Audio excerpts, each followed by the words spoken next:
All right, good evening to you. Flooding is causing severe disruption again across many parts of Britain, with more than 150 flood warnings in force and more heavy rain forecast for tonight. The worst affected areas are in the southwest of England, in Wales and Scotland.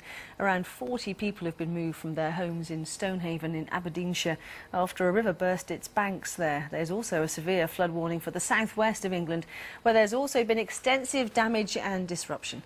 Andrew Plant has sent this report from just outside Exeter. They're tough enough to carry trains, but buckled under the sheer strength of this water. The rocks that support these railway sleepers simply swept away in its path. This main route disappearing under the swollen River Exe and cutting off much of the southwest of England. As soon as this water stops flowing, it's going to take engineers about 48 hours to get that piece of track replaced and then get this main line from Paddington through to Plymouth back up and running. But at the moment, there's nothing they can do. Now, the job now is to stop this water flowing further down the track, and mainly to stop it from reaching that red building behind the bridge there in the background. That's where all the signalling is housed, and if that floods, the line could be out for up to 3 weeks. Rescue workers use booms, giant bags that fill with water, to divert this river back to its natural path. But as the water slowly lost its strength, it became clear this major route will be out of action until after Christmas. Water come down from the drain inside the kitchen and the floor. David Jim owns the Chinese restaurant next door. Instead of serving Christmas parties, he's watching beer bottles bobbing on his dining room floor. We lost a lot of trade, but also, the insurance doesn't actually cover it because we're actually in a low plain where the floodplain is. From the southwest to Scotland, the weather caused scenes of chaos. In Stonehaven in Aberdeenshire, the River Carron burst its banks and rescue teams were helping people flooded from their homes. This is just complete devastation, and the people, they're traumatised now. They are traumatised. In South Wales, a mini landslide smashed through one back door. Rivers here this weekend full to the brim. In Stoke Cannon in Devon, homes were evacuated, vehicles abandoned. The floodwater pushing into people's houses just 2 days before Christmas. You've lost your home, you've lost all your belongings, and you're just never going to replace some of the valuables that you had. Seen from above, it's clear just how much water here has nowhere to go. For homeowners and emergency services alike, it's now simply a nervous wait for more rain tonight.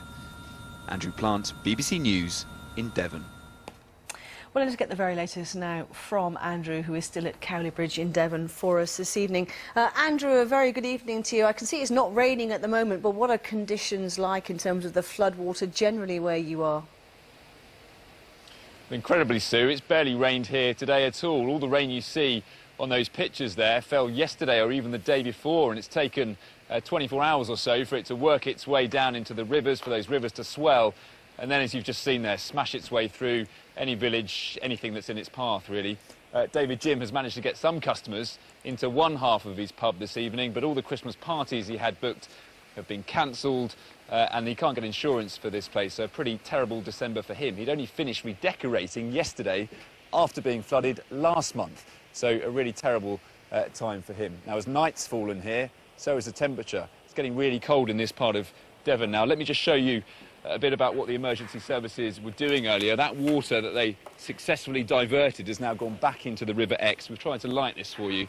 Those booms there still full of water and protecting that crucial junction down the road. And I'm quoting Network Rail when they say if that floods, they're pretty worried about it, then this track will be out of action for 3 weeks. As it is, it's going to be out of action for at least 48 hours, probably more like 72, while they repair those 15 metres of track up there. A lot of work to be done, and as I said in my film there, this is the main route between Paddington and Penzance, Paddington and Plymouth. There are all sorts of travel problems for people trying to use the rail network tonight. All I can tell you really is that there are replacement coaches in place from Exeter. There are loads of problems. Go and check on the websites if you can. There's also a really useful BBC site, bbc.co.uk/travel. That will give you all the latest. Now, for residents here and across the country, from the southwest to Scotland really, there's been all sorts of problems. A very nervous night tonight because more rain is expected, and it's not just residents but emergency services as well who are watching things very, very carefully. They'll be on call tonight and tomorrow too, because if more rain comes, you saw there, it just has nowhere to go. Normally if rain like this falls, it probably would just soak into the ground, but 2012 has been such a bad year for water, it's just got nowhere to go. So at the moment, people watching very carefully, because if it rains again tonight, you can guarantee there will be more flooding. OK, Andrew, for the time being, Andrew Plant in Devon, thank you.